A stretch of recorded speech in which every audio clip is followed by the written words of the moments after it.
नेकी वाला दरख्त किया हुआ जब यादों से बिना दरख्त गर गया।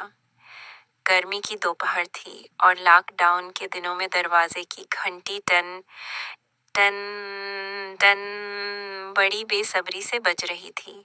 ऐसा लग रहा था जैसे कोई मुश्किल वक्त की इत्तला दे रहा हो या किसी तरह की खबरदार कर रहा हो। हम सब चौंक कर दरवाजे की तरफ दौड़े। मैं दौड़ती हुई दरवाजे के करीब पहुंची। हम सब दरवाजे के करीब पहुंचे। बाहर एक आदमी मास्क पहने खड़ा था। मैंने पूछा, क्या बात है?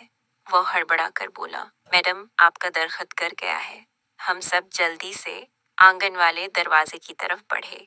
वहां पहुंचकर मंजर देखकर सब हैरान रह गए। अरे, ये कब कैसे हुआ? दरख्त बिल्कुल सड़क के बीच में गिरा पड़ा था। कुछ खुशक शाखें अधर इधर टूटकर बिखरी हुई थीं।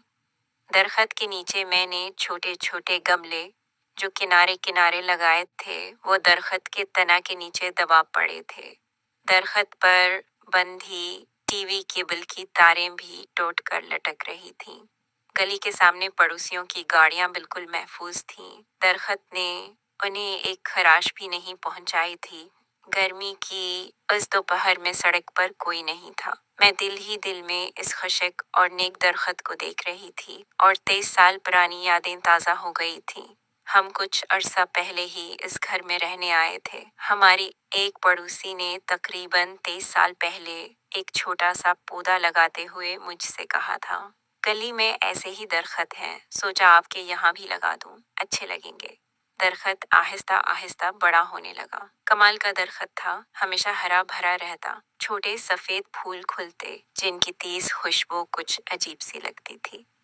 गर्मी के दिनों में लंबी पतली फिलियां निकलती थीं, जिनके अंदर छोटे हल्के बीज होते जो हवा में उड़ते और सबको थोड़ी देर के लिए परेशान करते। लेकिन ये सब छोटे छोटे मसाइल थे, क्योंकि दरख्त हमेशा सर सब्ज रहता था। मैंने पूछा कि इस पौधे का नाम क्या है। एक नबातात के प्रोफेसर ने बताया कि उसका नाम सप्तपर्णी है, क्योंकि एक ही गुच्छे में 7 पत्तियां होती हैं। मुझे इस दरख्त का नाम सप्तपर्णी बहुत प्यारा लगा। साथ ही इसके तेज खुशबूदार फूलों की वजह से आम जबान में उसे लहसनिया भी कहते हैं। दरख्तों और फूलों के नाम उनकी खूबसूरती में मजीद इजाफा करते हैं। नाम सुनकर हमें उनकी खुशबू महसूस होने लगती है और दिल खुश हो जाता है। ये सप्तपर्णी भी कुछ ऐसा ही था।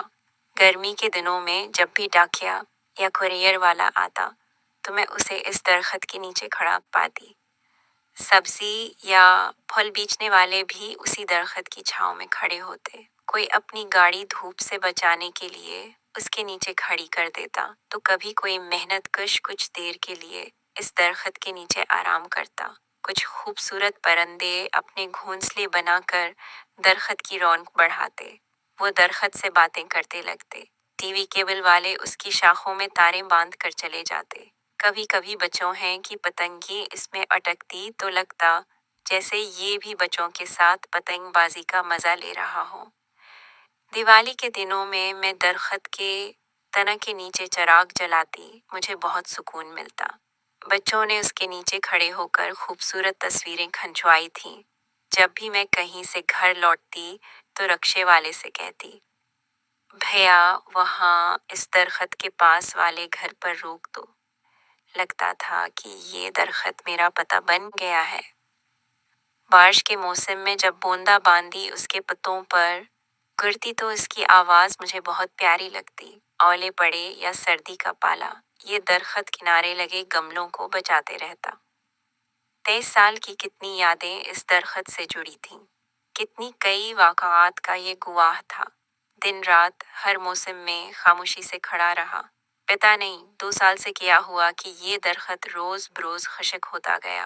पहले जब इसकी शाखें मुरझाने लगीं तो मैंने कुछ मोटी और मजबूत शाखों को देखा जिन पर अभी भी सब्ज पत्ते थे। मुझे यकीन हुआ कि अभी सब कुछ ठीक है, लेकिन जल्द ही वो पत्ते भी मुरझा गए। मुझे फिक्र होने लगी। सोचा बारिश आएगी तो दरख्त ठीक हो जाएगा, लेकिन सावन और भादों का मौसम गुजरा, दरख्त खुशक ही रहा। अंदर से वो कमजोर होता गया। कभी तेज हुआ आती तो उसे झंझोड़ती, मैं जल्दी से खिड़कियां और दरवाजे बंद कर देती, लेकिन बाहर खड़े खशक दरख्त की फिक्र दिल में रहती। दरख्त अब बिल्कुल खशक हो चुका था। मुताल्लिका महकमा को इत्तला दे दी गई थी। जब दरख्त के दोबारा हरा होने की उम्मीद खत्म हो गई, तो मैंने उसके साथ एक फूलों की बेल लगा दी। वो बेल दिन बेहदिन बढ़ने लगी। माली ने बेल को दरख्त के तना और शाखों पर लपेट दिया। अब बेल पर सरख हो गई, फूल खुलने लगे।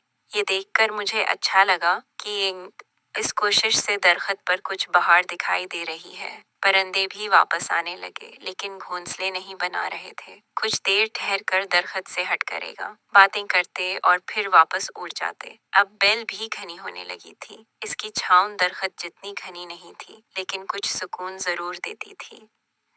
दरख्त खशक हो गया था, लेकिन अभी भी नेकी कर रहा था। टीवी केबल की तारें इसके खशक तना से बंधी थीं। सरख फूलों वाली बेल को दरख्त ने सहारा दिया था। बेल की छांव में क्यारी के छोटे पौधे पौधे महफूज थे। खशक दरख्त भी जिंदगी दे रहा था। यही वजह है कि मैं उसे निकी वाला दरख्त कहती। मैंने उसे पल पल बढ़ते देखा था। इससे लगाव होना फितरी था, लेकिन आज उसे जमीन पर गिरे देखकर दिल बहुत उदास हुआ। लगा जैसे सारी निकी जमीन पर गिर गई हो। सरख फूलों वाली बेल भी दबी हुई थी। नीचे लगे छोटे पौधे नजर नहीं आ रहे थे। दर्द और बढ़ गया। घंटी बजाने वाला बोला कि अचानक दरख्त गिर गया। कुछ देर बाद कीबिल वाले आए और तारे दरअसत करने लगे। दरख्त की खुशक शाखें काट कर तारे निकाल रहे थे। ये मंजर देखकर दिल नहीं माना। मैं घर अंदर चली गई, लेकिन दिल बेचैन था। सोच रही थी कि मैं भी ऐसे खुशक दरख्त कर जाते हैं, लेकिन जो दरख्त आपके साथ सालों से होता है, इसके करने का दुख अलग होता है। याद आ रहा था जब गली की जमीन पक्की सड़क में तब्दील हो रही थी। मैं दरख्त के आसपास जगह बरकरार रखने की बात कर रही थी। क्यों हम दरख्तों को सीमेंट के पिंजरे में कैद कर देते हैं, जो जिंदगी देते हैं? क्या हम इन्हें सांस लेने के लिए जगह नहीं दे सकते? बुजुर्गों ने भी दरख्त लगाने की अहमियत समझाई है। बचपन में मैं अक्सर दादी से कहती, ये आम का दरख्त जो आपने लगाया है, इसके आम आपको खाने को नहीं मिलेंगे। दादी हंसकर कहती थी, ये तो मैं तुम सब बच्चों के लिए लगा रही हूँ। अब मुझे समझ आ गया है कि हमारे बुजुर्गों की खिदमत का जज्बा खुद गरजी से बुलंद था। क्यों न हम भी ऐसी ही नेक नीति अगली नस्ल को वर्ते में दें। मैंने दरख्त के अर्द गर्द बड़ी क्यारी बनवाई थी। दिवाली में क्यारी को नया सरख रंग मिलता तो दरख्त और भी चमक उठता। लेकिन आज दिल बहुत भारी था। दोबारा बाहर गई। कुछ देर बाद मुताल्लिका महकमा के एहलकार आए। वो खुशक शाखों को जमा कर रहे थे। मैंने देखा दरख्त का पूरा तना इकट्ठा हुआ था। वो उसे मोटी रस्सी से बांध कर ले जा रहे थे। हैरत तब हुई जब क्यारी के किनारे रखे तमाम गमले सालिम थे। एक भी टूटा नहीं था। जाने के साथ भी निकी करना न भूला था। सप्तपर्णी वाकई निकी कभी जमीन पर नहीं गिरती। मैं उदास खड़ी उनको यादों के दरख्त को ले जाते देख रही थी। आंखों में आंसू थे। दरख्त का तना और शाखें ले जा चुके थे, मगर उसकी गहरी जड़ें अब भी वही थीं। मुझे पूरा यकीन है कि किसी बारिश में वो जड़ें फिर फूटेंगी, फिर से जिंदगी मिलेगी।